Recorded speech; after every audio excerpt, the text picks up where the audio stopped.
This is chloride in 1906. Silver was discovered here by 6 prospectors in 1860, along with gold, lead, copper, etc. All attempts to mine these minerals was curtailed after Hualapai Indians killed 4 of those prospectors at their site.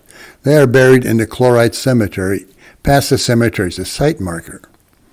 A town was created in 1863, but constant battles with the native Hualapai Indians delayed mining until a treaty was signed in 1870. By 1890, 30 people lived here, which led to about 75 mining claims. By 1920, Chloride grew to about 5,000 people, having its own newspaper, the Arizona Arrow. By 1927, only 2,000 people remained. A fire in 1927 and 1929 destroyed the town. In 1940, mining was adversely affected by World War II that needed steel more than silver and gold. By 1949, Chloride became a ghost town. Current population is about 350 people. At the boom era, there were 11 saloons and 6 churches. By the way, this is the road to the Murals. The red dot is where the murals are located. High clearance, 2-wheel drive is adequate unless wet.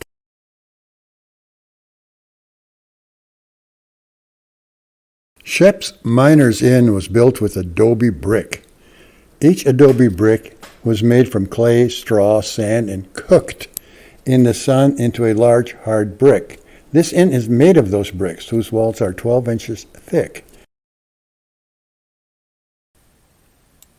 The original purpose of this facility was a rest stop for the riders of a stagecoach and also repair that stagecoach and, of course, feed the horses. It was the Butterfield stage that operated here from 1868 through 1919. When tourist automobiles arrived, the inn became a motel that you see now as we walk through here. These are the original rooms, and some old original stoves are also shown here. On the right-hand side, you'll see 2 fishing poles mounted to the wall. We know of no place to fish here. Another old stove.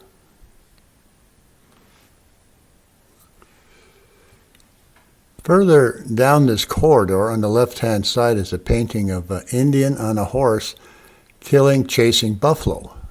We don't know of any buffaloes in this area at any time. So it's ornamental.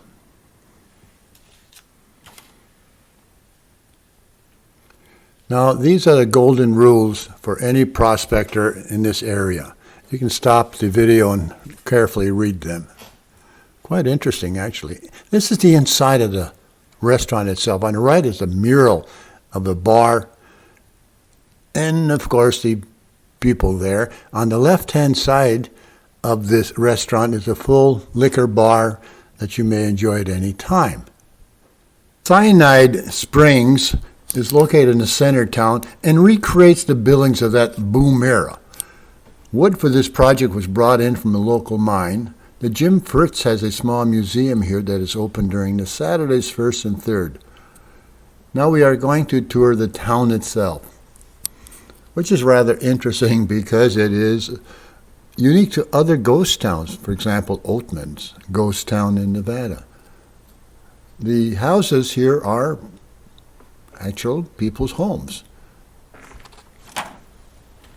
And obviously there's a lot of rocks in this area to build the fences. So anyway, this is a form of art that people here enjoy. And this community is trying to become an art community. So just enjoy the scenery as we slowly drive through town. Oh, one comment.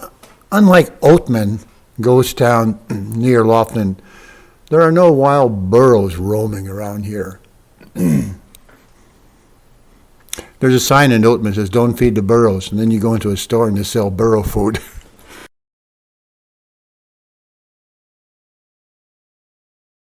Please ignore video shaking as I had to hop over large and buy boulders and brush. Fortunately, didn't see any snake, and also avoiding the sun's glare. These magnificent murals were painted by Roy Purcell, who was born in 1936. After military service, he began his quest in art by attending Utah State University. During summer breaks, he became a part-time employee at a local mine to support his education and family. He recalled seeing a large, 2,000 square foot, picnic area south of town that had a huge flat-faced boulders that would be ideal for his canvas. He did not have sufficient money to pursue this art vision. By luck, an old miner from Kingman, Arizona, by the name of Pat Patterson arrived and promised to fund the project. During the summer of 1966, he worked on his murals almost full-time while maintaining his job at the mine to support his family.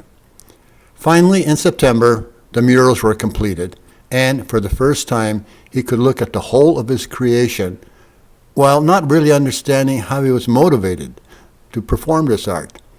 Later, he donated them to the town and left the area to pursue his career. In 1975, these were restored by the town to original brilliance. You can now view them. The most complex image in the entire mural.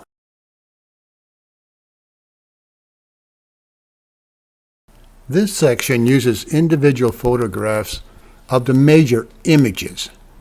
That way we can attempt to give our interpretation of that particular image, which of course is probably wrong.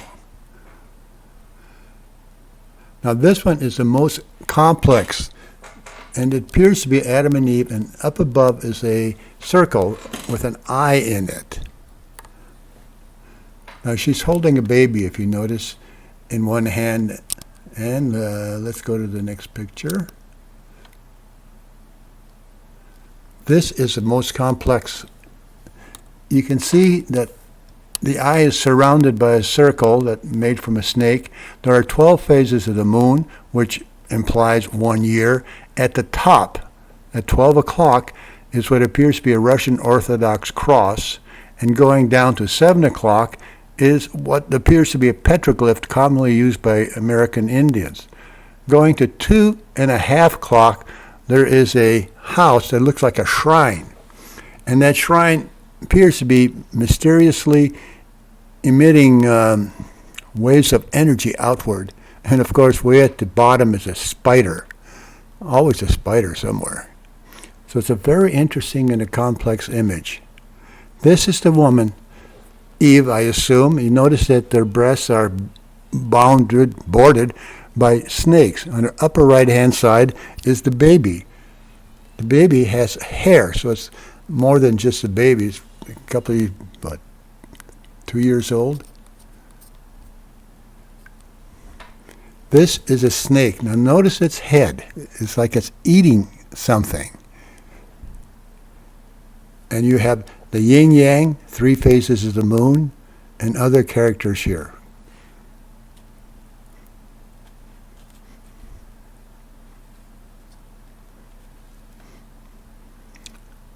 This is a coil snake at the bottom, and it rises to a flame, almost like a bonfire.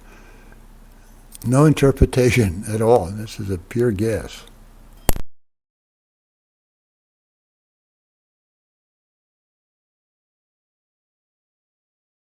Okay, this is a very interesting image. On the top is a spider with an hourglass inside. The maze below is not truly a maze, but most importantly are the 7 beads around her neck. 7 is a very important number in the Old and New Testaments, referenced about 700 times. Incidentally, your head has 7 holes in it as well. Okay, this one is a female symbol inside a house, or mathematically pi, and there appears to be a snake trying to reach inside. No other meaning can be deduced.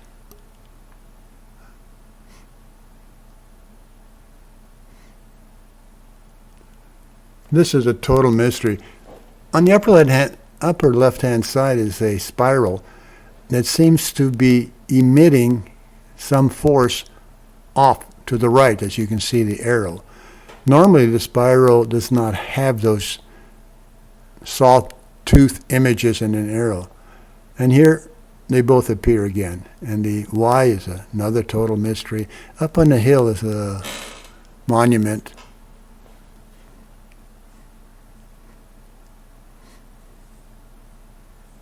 There is a real foot at the bottom, with the toes. Now this one, you see the snake on the right-hand side in a tree, as it is in the Genesis. Left-hand side is a sun and a male image inside the box, inverted boxes, and actually totally enclosed.